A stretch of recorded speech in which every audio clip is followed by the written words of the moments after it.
웨스트민스터 소요리 문답 제1문에는 이런 질문이 나옵니다. 사람의 제일 되는 목적이 무엇이냐? 그 답은 하나님을 영화롭게 하고 그를 영원히 즐기는 삶이라고 했습니다. 우리가 하나님을 영화롭게 하고 그를 영원히 즐기는 삶을 살기 위해서는 주님이 기뻐하는 공동체 삶, 주님이 기뻐하는 성도의 삶을 살아야 한다고 생각을 합니다. 그래서 오늘은 본문 말씀을 중심으로 주님이 기뻐하시는 공동체 삶이 어떤 것인가 몇 가지로 묵상하기를 원합니다. 오늘 본문에 보면 사도 바울이 디모데에게 권면하는 말씀 중에서 너는 진리의 말씀을 옳게 분별하며 이렇게 말씀을 시작합니다. 우리 크리스찬의 삶에서 이 진리의 말씀, 하나님의 말씀처럼 중요한 것이 없습니다. 말씀이 곧 능력이요 생명입니다. 복음이 우리의 유일한 소망인 것입니다. 교회도 한마디로 말씀의 공동체입니다. 또 우리 크리스찬의 삶도 자기 지식이나 생각이나 경험을 쫓아 사는 삶이 아니고 말씀을 쫓아 사는 삶이 바로 그리스도인의 삶인 것입니다. 성경에 보면 하나님은 이 말씀으로 우주 만물을 창조하셨다고 설명하고 있습니다. 이 말씀이 육신이 되어온 사건이 예수님의 인카네이션, 성육신의 사건이라고 설명해 주고 있습니다. 예수님은 너희가 진리를 알지니 진리가 너희를 자유케 하리라 선포하셨습니다. 또 사람이 떡으로만 살지 아니하고 하나님의 입으로 나오는 말씀으로 산다고 우리에게 가르쳐 주셨습니다. 우리가 잘 아는 요한계시록 1장 3절에도 이 말씀을 읽는 자와 듣는 자와 지키는 자, 행하는 자가 복이 있다고 말씀을 하고 있습니다. 또 히브리서 4장 12절에 보면 The word of God is living and active and sharper than any double-edged sword. 하나님의 말씀은 살아있고 운동력이 있으며 좌우에 낯선 것보다 더 예리해서 우리의 혼과 영과 골수를 쪼개기까지 한다. 그렇게 말합니다. 무슨 말이? 우리를 치유하고 회복시키는 능력의 말씀이라는 거예요. 우리를 변하여 새 사람 되게 하는 권능의 말씀이란 뜻입니다. 그러므로 우리는 말씀을 사랑하고 말씀을 묵상하고 말씀을 상고하며 살아야 합니다. 우리 이 말씀보다 앞서가도 안 돼. 오늘 많은 크리스찬들이 예수님보다 앞서가고 이 말씀보다 앞서가고 성령보다 앞서가려고 할 때가 많아요. 우리가 주님보다 앞서가고 말씀보다 앞서가게 될 때 교회도 문제가 생겨. 그때 자기중심적인 인본주의에 빠지고 막 우리가 말씀을 묵상하고 말씀을 쫓아갈 때 하나님께서는 우리의 삶의 새로운 환상과 비전을 보여줄, 세상이 줄 수 없는 인생의 지혜를 주시게 됩니다. 세상이 줄 수 없는 참된 삶의 기쁨과 행복과 샬롬을 경험하게 하십니다. 말할 수 없는 영감과 창의력을 우리에게 주십니다. 여러분 단테의 신곡이나 밀톤의 신라곤이나 핸델의 메시아나 미켈란젤로의 걸작품 모두 하나님의 말씀의 영감을 받아서 이루어진 걸작품인 것을 우리는 너무나 잘 압니다.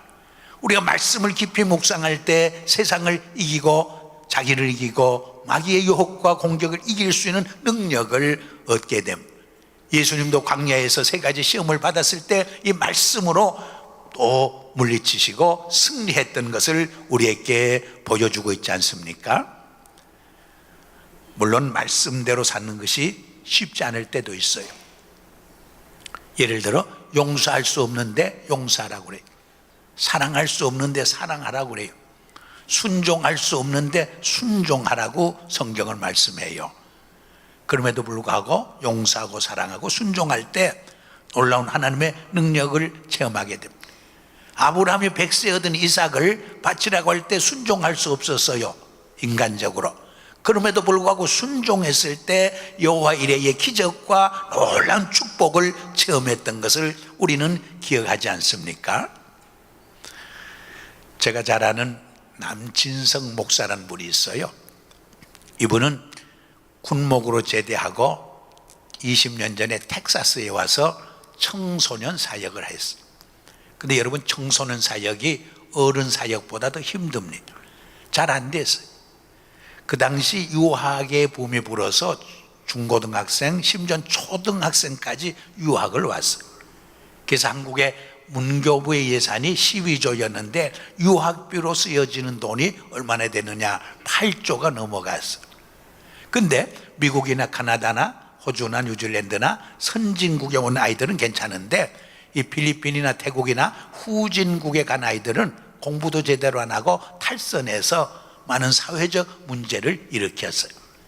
또 기러기 가족으로 인해서 많은 가족이 깨어지는 어려움이 생기기도 했어요.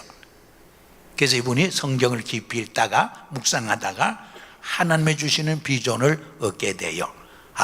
한국으로 돌아가서 영어로 가르치는 중고등학교를 세워서 유학비를 외국에 쓰지 않고 국내에서 쓰게 하고 정말 세계를 이끌어가는 크리스찬 리더를 키워내야 되겠다 하는 비전을 갖게 돼요. 그래 돈 한 푼 없어. 그래서 자기를 좀 도와줄 수 있는 사람을 기도 중에 100명을 명단을 만들었어요. 그리고 한 달 동안 열심히 기도한 후에 한 분 한 분을 찾아가서 자기의 비전을 나누게 돼요. 그리고 5,000불 혹은 10,000불 정도를 좀 빌려달라고 그랬어요. 100명을 다 만났을 때 100만 불, 10억이 약속되었어. 물론 돈이 다 그친 건 아니에요. 그래서 그것을 가지고 한국에 가서 충북 음성에다가 대안학교 크리스찬 스쿨을 세우게 돼요. 근데 여러분 10년, 15년, 20년이 지나면서 어떤 일이 벌어지느냐, 놀라운 기적이 일어나요.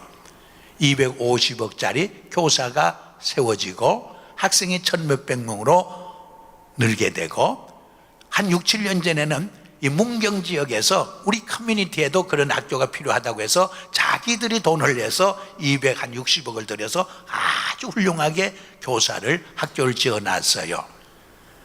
그리고 한 번은 이제 텔레비전에 이것이 나갔어요.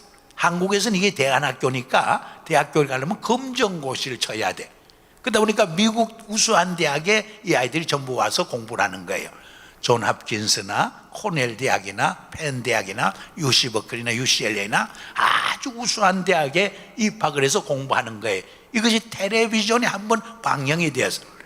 그러자 많은 부모들이 한 달에 1,500불, 2,000불 내는데도 서로 자기 자녀들 이 학교에 보내주겠대요. 줄을 서는 거예요. 그래서 빚 졌던 거 다 갚아요. 갔다가 보면 사실 빌려줄 때 돈 못 받을 줄 알고 돈 떼이는 줄 알고 줬다는 거예요. 그리고 90% 이상이 교육비로 써달라고 다시 도네이션 해주는 거예요. 그리고 1억, 2억, 3억 내고 이사로 섬겨주겠다는 사람이 많이 생겨나요. 그래서 선교지에서 대학 하나를 입수했어요. 한 3, 4년 전에는 펜실바니아에 큰 크리스찬 학교가 100억이가 넘는데 문을 닫게 되는데 공짜로 접수해서 지금 운영하고 있어요. 이제 미국에서 대학을 졸업한 많은 졸업생들이 한국과 미국에서 크리스찬 리더로 세워지고 있어요. 여러분, 이분이 돈이 있어서 한 게 비전을 가지고 한 거예요. 여러분, 돈이 없어서 우리가 일을 못하는 게 아니에요. 비전이었기 때문에 일을 못하는 거예요. 비전이 있을 때 하나님께서 많은 좋은 사람을 만나게 해요. 또 필요한 물질도 공급해 주시는 것을 우리가 경험할 수 있어요. 우리 크리스찬들이 세상 사람이 보면 좀 부족하고 모자란 사람 같지만은 사실은 한 차원 높은 인생을 살아가는 지혜로운 사람들이에요. 어느 대학 교수가 믿지 않았는데 열심히 교회 생활하는 신앙생활하는 한 대학생을 못마땅하게 생각했어요. 그래도 이 학생은 교수님과 좀 친해지고 싶어서 점심시간에 식사를 가지고 교수님 가까이로 다가갔어요. 그저 교수가 핀잔을 줘요. 자네 새와 돼지는 함께 식사하는 법이 없다는 것을 아는가? 그저 이 학생이 얼른 알아차리고 예, 교수님 그러면 제가 멀리 날아가겠습니다 하고 멀리 날아갔어요. 은근히 돼지가 되어버린 교수님이 화가 더 났어요. 그래서 얼마 후에 만나자 더 어려운 테스트를 해요. 자네 길가에 지혜 주머니와 돈 주머니가 놓여있으면 어느 주머니를 줍겠는가? 이 학생이 저는 돈 주머니를 줍겠습니다 그랬더니 이 교수가 잘못된 선택을 했다는 듯이 나 같으면 지혜 주머니를 줍겠냐고 핀잔을 줘요. 그저 이 학생 하는 말이 교수님 사람은 누구나 자기가 부족한 것을 갖고 싶어 하지요 그렇게 말해요. 교수가 더 화가 났어요. 이제 시험에서 낚시를 시키려고 아주 어려운 시험 문제를 냈어요. 그런데도 만점에 가까운 해답을 썼어요. 채점을 하던 교수가 화가 나서 채점은 안 하고 큰 글씨로 멍청이라고 써가지고 보냈어요. 얼마 후에 만나서 자네 시험 답안지 받아봤나 그러자 이 학생 한 말이, 교수님께서 채점은 안 하시고 큰 글씨로 사인만 해서 보내셨대요. 우리 예수 믿는 사람들이 세상 사람이 보면 좀 미련하고 어리석어 보여도 사실은 한 차원 높은 인생을 살아가는 사람들이에요. 오늘 본문에 너는 지혜의 말씀을 옳게 분별하며 했는데, 이 말씀 속에는 그 당시 복음의 진리를 훼손시키려는, 변질시키려는 거짓 교사들, 이단들의 유혹과 공격이 있었던 것을 말하는 내용이에요.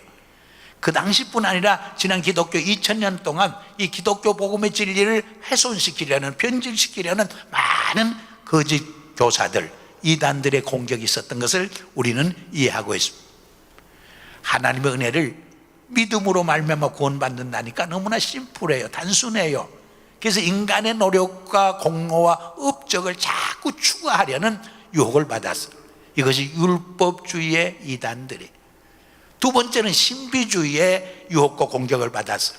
여러분, 복음은 신비로, 미스테리로 가득 찼어요. 예수님의 성육신의 사건, 예수님의 십자가의 죽음, 예수님의 부활의 사건, 예수님의 승천과 재림, 모두 신비 중에 신비예요. 그러나 신비주의는 아니에요. 여러분, 신비주의에 빠지게 되면 가정을 버려요, 직장을 버리고 세상을 등지고 산속으로 들어가요. 그러나 기독교 복음은 세상을 이처럼 사랑하사 하나님의 독생자를 우리에게 주셨고, 예수님이 인류를 구원하기 위해서 십자가상에서 자신의 생명을 버리신 철두철미한 역사의식을 가진 복음인 것을 우리에게 가르쳐주고 있는 것입니다. 세 번째로는 합리주의의 유혹과 공격을 받았어요. 19세기에 과학 문명이 발달되면서 성경에 기록된 기적과 이사를 다 신화로 처리하려는 유혹을 받았어요. 이것이 신신학과 진보주의 신학의 공격과 유혹이었어요. 그러다 보니까 성경이 생명력을 잃어버려요. 교회가 약해지고 무너지기 시작해요. 여러분, 오늘 우리가 살고 있는 시대를 포스트 모더니즘이라고 그래요. 이 포스트 모더니즘 시대의 특징은 뭐냐? 절대적인 진리를 잘 받아들이지 않는 그런 풍조가 있어요. 그럼에도 불구하고 우리는 이런 시대 속에서도 복음의 진리를 바로 믿어야 돼. 이 복음의 진리를 바로 지킬 수 있어야 돼. 이 복음의 진리를 바로 증가하고 전파하는 사명을 바로 감당해야 할 줄 믿습니다. 다음으로 오늘 본문에 보니까 부끄러울 것이 없는 일꾼으로 살아갈 때 주님이 기뻐하는 공동체 삶, 주님이 기뻐하는 성도의 삶을 산다는 것을 말해주고 있어요.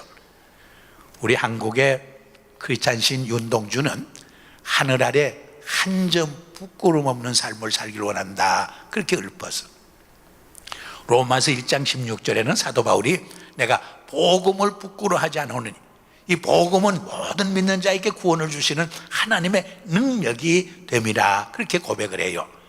또 빌립보서 1장 20절에는 옛날 구역에는 내가 1만 가지 일에 부끄럽지 아니하고 여전 담대하며 죽든지 살든지 내 몸에서 그리스도만 존귀되기를 원한다, 그렇게 고백을 해요. 여러분, 왜 우리가 부끄러워져요? 창세기에 보면 아담 이브는 벌거벗었지만은 부끄러워하지 않았어요. 근데 따먹지 말라는 선악과를 따먹고 불순종하고 죄를 범했을 때 부끄러워졌어요. 그래서 나무의 불옷을 만들어 가리웠어요. 그래서 하나님께서 짐승을 잡아 가죽 옷을 해 입혔다고 그랬어요. 이 점에서 하나님이 최초의 패션 디자이너가 아닌가, 그런 생각이 들어요. 이것은 무엇을 말하느냐? 예수 그리스도의 십자가의 보혈을 통해서 우리 인간의 죄를 속량해 주시고 구원해 줄 것을 미리 예표한 사건이었습니다. 그러므로 부끄러울 것이 없는 삶을 살라는 말은 무슨 뜻이에요? 죄를 범하지 않는 거룩하고 성결된 삶을 살라는 뜻이에요. 우리 크리스찬의 영적 힘이 어디에서 오는 것입니까? 첫째는 말씀 생활에서 와요. 말씀이 곧 능력이요 생명이에요. 두 번째는 기도 생활에서 오는 거예요. 우리가 기도할 때 하늘 문이 열려요. 우리가 기도할 때 하나님이 앞서가시면서 새 일을 행하시는 것을 우리가 경험할 수 있어요. 그리고 세 번째로는 거룩하고 성결된 삶에서 영적 능력이 오는 것입니다. 여러분, 구약의 삼손이 얼마나 힘이 장사였어요. 그런데 거룩하고 성결된 삶을 저버릴 때, 경건한 삶을 저버릴 때 무기력해져요. 그래서 비참한 최후를 맞게 되는 것을 볼 수 있어요. 이사야 5장 16절에 보면 우리 하나님은 거룩한 하나님이라고 말씀해요. 베드로 서신에 보면 내가 거룩하니 너희도 거룩하라고 말씀하고 있어요. 우리 크리스찬의 삶은 교회에서만 거룩하고 성결된 삶을 사는 삶이 아니에요. 우리의 가정과 직장과 사회 속에서도 하나님의 거룩하심과 성결함을 추구하는 삶이에요. 우리의 경제, 교육, 문화, 정치, 예술 모든 분야에서 하나님의 거룩하심과 하나님의 공의와 하나님의 진리와 하나님의 사랑이 실천되도록 살아가는 사명이 우리 크리스찬에게 있음을 성경은 가르쳐 주고 있는 것입니다. 오래전에 제가 영락교를 섬길 때 그래서 가끔 이런 훈련을 한 적이 있어요. 남편들이 직장으로 나갈 때 어떻게 인사해야 하느냐. 남선교사님 안녕히 다녀오세요. 우리 직장이, 사업장이 하나님의 사역장이요, 선교지라는 소명감을 가지고 일을 하면 일이 달라져, 사업이 달라져, 직장과 사업장에서 만나는 인간관계가 달라져요. 섬김의 자세가 달라지는 거예요. 또 남편들도 어떻게 인사하고 가야 하느냐. 여선교사님도 안녕히 계세요. 우리 가정이 하나님 맡겨준 선교지요, 사역장이라는 소명감을 가지고 살 때 우리 살림이 달라져요. 가정생활이 달라져요. 자녀교육이 달라져요. 가정 안에서의 부부관계나 부모와 자녀관계가 달라지게 되는 것입니다. 그리고 그 다음으로 인정된 자로 살아갈 때 주님이 기뻐하는 공동체 삶, 주님이 기뻐하는 성도의 삶을 살게 된다는 것을 말씀하고 있어요. 여러분, 초대교회가 크게 성장 부흥할 때 사도행전 6장에 보면 히브리파 과부들과 헬라파 과부들 사이에 갈등이 생겨요. 왜냐하면 히브리파 과부들이 구제에 많은 혜택을 받고 헬라파 과부들이 소외됐다는 불평이 생겨요. 그자 사도들이 우리는 말씀 전하는 거와 기도하는 일에 전무하고 이 구제하고 봉사하는 일을 7사람을 뽑아서 그들에게 맡기자, 그렇게 제안을 해요. 그렇게 했을 때 교회가 다시 건강해지고 크게 성장하고 부흥하는 역사가 나타납니다. 근데 아무에게나 맡긴 게 아니에요. 자격 있는 사람을 뽑아서 맡겼어요. 첫째로 믿음이 충만한 사람. 여러분, 교회에 재직이 되는 것은 뭐 사회에 지식이 많고 지위가 있다고 되는 거 아니에요. 돈이 많다고 되는 것도 아니에요. 믿음의 사람이어야 돼요. 믿음 없이는 하나님을 기쁘시게 할 수 없다고 히브리서 11장 6절에 말씀하고 있잖아요. 믿음의 사람이어야 돼. 두 번째는 성령이 충만한 사람을 뽑아서 맡겼어요. 여러분, 고린도서에 보면 성령이 아니고서는 예수를 구주로 고백할 수 없다고 말해요. 그리스도 영이 없으면 크리스찬이 아니라고 말해요. 여러분, 서양 사람들의 가장 큰 욕이 뭐냐? 성령 받지 말고 사역하라는 말. 여러분, 성령의 감동과 감화와 능력 없이는 우리가 예수를 바로 믿고 교회를 바로 섬길 수 없다는 것을 경험할 때가 얼마나 많이 있습니까? 세 번째는 지혜가 있는 사람을 뽑아서 맡겼어요. 그리고 마지막으로는 칭찬 듣는 사람을 뽑아서 맡겼어요. 근데 이 칭찬 듣는다는 말씀 속에는 칭찬받는 사람이 되기 위해서는 첫째로 믿음이 있어야 하고 성령이 충만해야 하고 지혜가 있어야 한다는 것을 암시하고 있어요. 그리고 오늘 본문에 인정된 자란 말과 이 칭찬 듣는다는 말이 같은 말이에요. 여러분, 세상 사람부터 인정받고 칭찬받을 때 전도문이 활짝 열려요. 선거문이 활짝 열려요. 하나님의 영광이 드러나요. 그러나 칭찬받지 못하고 비난받고 욕먹을 때 하나님의 영광이 가려워요. 전도문이 가리우게 되는 것을 경험해요. 그런데 여러분, 이웃에게, 다른 사람에게 칭찬받고 인정받는 것도 중요하지만은 자기 자신에게 인정받는 것이 더 중요할 때가 많아요. 세상 사람들은 날 향해 박수를 치고 칭찬해도 내 양심이 나를 인정해 주지 않을 때도 있어요. 왜? 자기 자신이 자기를 더 잘 알고 있기 때문에. 그리고 한 걸음 더 나아가 가장 중요한 것은 하나님께 인정받는 삶. 여러분, 세상 사람들은 나를 인정하지 아니하고 나를 오해하고 호흡 비난을 해도 하나님이 너는 나의 진실된 종이야, 너는 나의 참 충성된 종이야 인정해 준다면 그것이 최고의 인정이에요. 세상에 다른 인정이 필요 없는 거예요. 하나님의 인정이 있을 때 우리는 목숨까지 바쳐 순교의 길을 가게 되는 거예요. 세상에 두려움이 없는 거예요. 환난과 핍박이 닥쳐와도 넉넉히 이기게 되는 것입니다. 예수님의 공생애를 보면 40주야를 금식기도 한 후 요단강에 가서 세례요한에게 세례를 받으셔요. 그 세례 받을 때 하늘에서 성령이 비둘기처럼 강림하면서 이는 내 사랑하는 자요 내 기뻐하는 자라 하나님이 인정해 주셔. 이 하나님의 인정하심이 예수님의 공생에 있어서 얼마나 중요한 의미를 갖는지 몰라. 그 어려운 십자가의 길, 그 힘든 메시아의 길을 어떻게 갈 수 있었느냐. 이 하나님의 인정하심, 이는 나의 사랑하는 자요 나의 기뻐하는 자라고 인정해 준 인컨포메이션이 넉넉히 그 길을 가게 하셔요. 우리 예수 믿는 사람들에게도 종종 이런 체험이 필요해요. 하나님이 나를 향해서 너는 나의 신실한 종이다, 충성된 종이다 인정해 주는 그 체험이 있을 때 우리는 세상에 두려울 것이 없어요. 세상에 겁날 것이 없어요. 아무리 힘든 길도 우리는 따라갈 수 있게 됩니다. 천국의 아이들이라는 영화가 있어요. 1991년도에 아카데미상을 수상받았어요. 기독교적인 내용 같은데 기독교용은 아니에요. 그러나 그 내용은 대단히 기독교적이고 성경적이에요. 알리자라라는 아이에게 누이 동생이 하나 있었어요. 하루는 어머니가 그 누이 동생의 구두를 수선해오라고 심부름 시켜요. 그런데 구두를 수선하러 갔다가 잊어버려요. 근데 그 가정은 너무 가난해서 구두 한 켤레, 신 한 켤레 다시 사달라고 부모에게 말할 수 없는 형편이었어요. 그래서 이 남매는 운동화 한 켤레를 서로 교대로 신어가면서 오전반, 오후반 학교를 다녀요. 그런데 하루는 알리잘라가 자기 누이 동생의 구두를 신고 가는 여학생을 만나요. 구두를 찾아야 되겠다고 미행을 해요. 쫓아가요. 근데 빈민굴로 들어가요.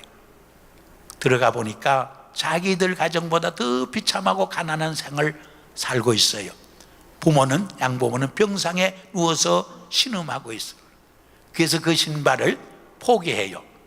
더 가난한 그 가정에 선물로 주기로 결심을 해요. 근데 하루는 길을 가는데 어린이 경주대회라는 광고가 나와 있어요. 거기 보니까 3등에 운동화 한 켤레, 1등, 2등에는 관심이 없어요. 3등에만 관심이 있어요. 3등에서 누이 동생에게 운동화 한 켤레 타주는 것이 꿈이에요. 그래서 참전해요. 참관해요. 목숨 걸고 뛰기 시작해요. 1, 2등에는 관심을, 3등에만 관심을 갖고 뛰기 시작해요. 저는 그 장면을 보면서 1, 2등을 하기 위해서, 정말 세상의 성공과 출세를 위해서, 권력을 잡기 위해서 갑질을 하고 다른 사람께 상처 주고 짓밟고 정말 많은 고통을 주면서 1, 2등을 향해 달려가는 많은 사람들보다 하나님의 사랑을 실천하기 위해서 3등을 향해 달려가는 이 아이의 모습이 주님 보시기에 더 인정받는 삶이 아닐까, 그런 생각을 해봐요.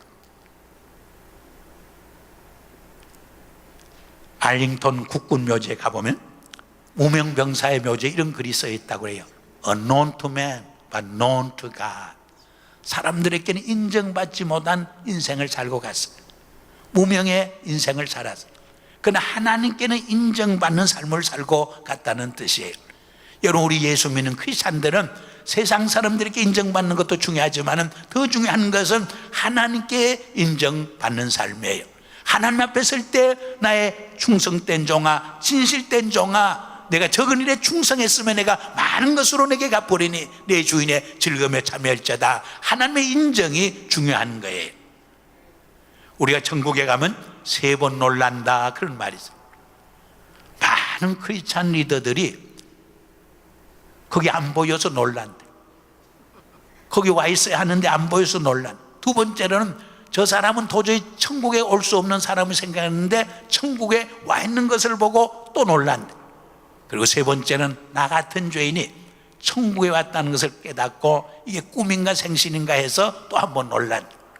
여러분, 하나님 앞에 설 때 정말 인정받는, 하나님께 정말 인정받고 평가받는 크리스찬의 삶이 되시기를 주 이름으로 축복합니다. 마지막으로 내 자신을 하나님께 드리기를 힘쓰라고 그랬어요.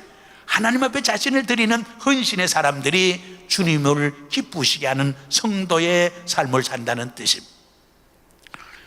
현대인은 어느 시대 사람들보다 지식을 많이 축적해서 머리가 터질 정도로 많은 지식과 정보를 소유하고 살아요.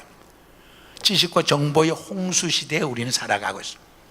또 물질적으로도 어느 시대 사람보다 풍요한 인생들을 살아가요. 그럼에도 불구하고 그 마음속에는 믿을 수 있는 신조가 사라졌어요. 부를 수 있는 노래가 없어요. 흔들 수 있는 깃발이 사라지고 말았어요. 그래서 삶이 공허해요. 허무해요. 그래서 자왕우왕해요. 온 천하를 주고도 바꿀 수 없는 고귀한 생명을 스스로 끊는 사람이 1년에 수십만 명이 넘는 것을 볼 수가 있어. 얼마나 불행한 일이에요. 가릴지는 누가 참으로 행복한 사람인가? 자기의 생명을 바쳐서 헌신할 수 있는 대상이 있고, 자기의 생명을 바쳐서 헌신할 수 있는 사명을 발견한 사람, 사명이 있는 사람이 가장 행복한 사람이라고 말하지 않았습니까?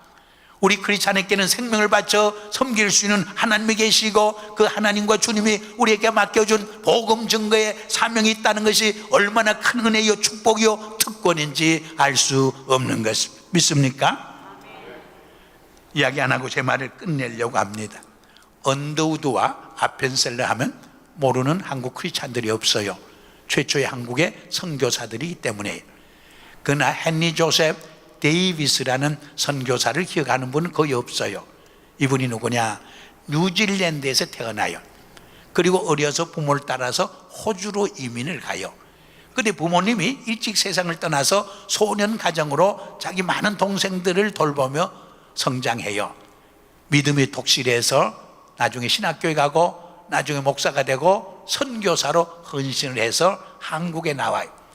이 언더우드 아펜셀러보다 4년 후인 1889년 10월에 한국에 왔습니다. 서울에서 5개월 동안 한국어 공부를 해요. 언어에 천재적인 소질이 있어서 5개월 했는데 한국말을 아주 꽤 유창하게 했다는 거예요. 아펜셀러는 그분을 향해서 나와 함께 성경 번역을, 한국말로 성경 번역하는 것을 했으면 좋겠다고 제안했지만은 자기는 개인적으로 사람들 만나서 전도하는 그것을 더 소명으로 알고 전도하겠다고. 그래서 걸어서 한 달 동안 부산 지역에 가서, 경남 지역에 가서 복음을 전하기 위해서 내려갔다가 병에 걸리고, 풍토병에 걸리고 과로를 지쳐서 33세에 한국에 온 지 6개월 만에 세상을 떠나고 말. 이 소식을 들은 호주교회가 큰 충격을 받아요. 그러나 하나님의 미랄이 땅에 떨어져 많은 열매를 맺는 것처럼 이 한 사람 데이비스 선교사의 죽음을 통해서 그 후에 100명의 이상의 호주 선교사들이 한국 땅에 와서 한국 교회와 한국 백성과 한국 국민들을 위해서, 나라를 위해서 얼마나 많은 일을 하는지 학교를 세우고, 병원을 세우고, 고아원을 세우고, 많은 자선단체를 세우고 헌신을 하게 되는 모습을 보게 됩니다. 사랑하는 여러분, 진리의 말씀을 옳게 분별하고 부끄러울 것이 없는 삶을 통해서 정말 하나님께 인정받는 삶을 가고 하나님께 자신을 헌신하는 삶을 통해서 이 마지막 시대 정말 이 교회를 통해서 이루고자 하는 하나님의 위대한 구속의 역사와 선교의 비전을 힘차게 이루어가는 이 공동체가 되기를 주의 이름으로 축복합니다. 기도하겠습니다. 감사와 찬송과 영광을 하나님께 돌립니다. 기쁜 우리 교회, 우리 김경진 목사님과 온 재직과 성도들 일지월장에서 이 마지막 시대의 이 교회를 통해서 이루고자 하는 하나님의 위대한 비전을 성취해가는 역동적인 공동체가 되게 하시고 사역이 되게 해 주시옵소서. 예수님 이름으로 감사하며 기도드리옵나이다. 아멘.